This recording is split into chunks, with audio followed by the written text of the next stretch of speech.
The mountains to the north lay sunwise in corrugated folds, and the days were cool and the nights were cold. And they sat about the fire, each in his round of darkness, in that round of dark, while the idiot watched from his cage at the edge of the light.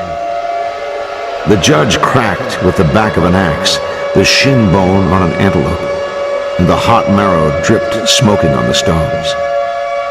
They watched him. The subject was war. "The good book says that he that lives by the sword shall perish by the sword," said the black. The judge smiled, his face shining with grease. "What right man would have it any other way?" he said. "The good book does indeed count war and evil," said Irving. "Yet there's many a bloody tale of war inside it." "It makes no difference what men think of war," said the judge. "War endures. As well ask men what they think of stone. War was always here. Before man was, war waited for him. The ultimate trade awaiting its ultimate practitioner. That is the way it was and will be. That way and not some other way." He turned to Brown, from whom he'd heard some whispered slur or demur. "Ah, Davy," he said. "It's your own trade we honor here. Why not rather take a small bow? Let each acknowledge each." "My trade?" "Certainly. What is my trade?" "War. War is our trade, is it not?" "And it ain't yours?" "Mine too, very much so." "What about all them notebooks and bones and stuff?" "All other trades are contained in that of war." "Is that why war endures?" "No. It endures because young men love it, and old men love it only. Those that fought, those that did not. That's your notion." The judge smiled. "Men are born for games, nothing else. Every child knows that play is nobler than work. He knows, too, that the worth or merit of a game is not inherent in the game itself, but rather in the value of that which is put at hazard. Games of chance require a wager to have meaning at all. Games of sport involve the skill and strength of the opponents, and the humiliation of defeat and the pride of victory are in themselves sufficient stake, because they inhere in the worth of the principles and define them. But trial of chance or trial of worth, all games aspire to the condition of war. For here, that which is wagered swallows up game, player, all. Suppose two men at cards with nothing to wager save their lives. Who has not heard such a tale? A turn of the card.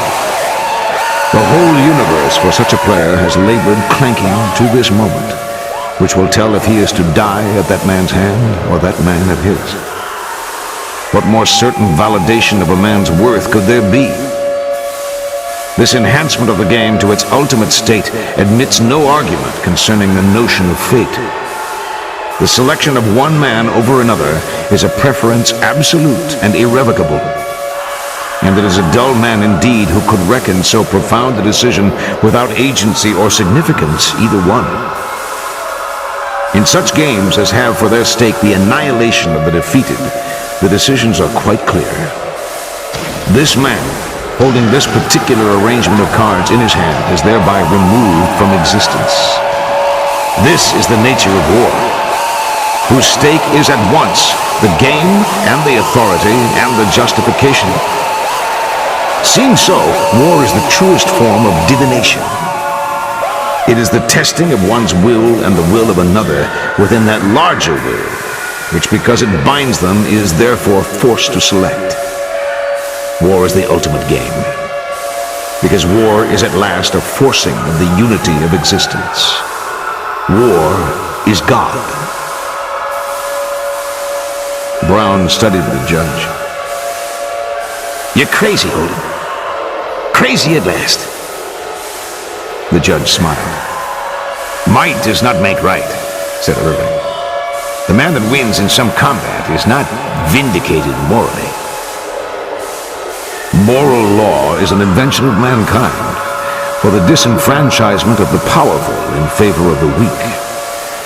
Historical law subverts it at every turn. A moral view can never be proven right or wrong by any ultimate test. A man falling dead in a duel is not thought thereby to be proven in error as to his views. His very involvement in such a trial gives evidence of a new and broader view. The willingness of the principles to forego further argument as the triviality which it in fact is, and to petition directly the chambers of the historical absolute, clearly indicates of how little moment are the opinions, and of what great moment the divergences thereof. For the argument is indeed trivial, but not so the separate wills thereby made manifest.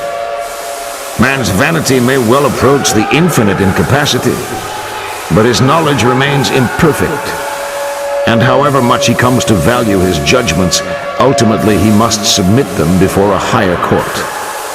Here, there can be no special pleading.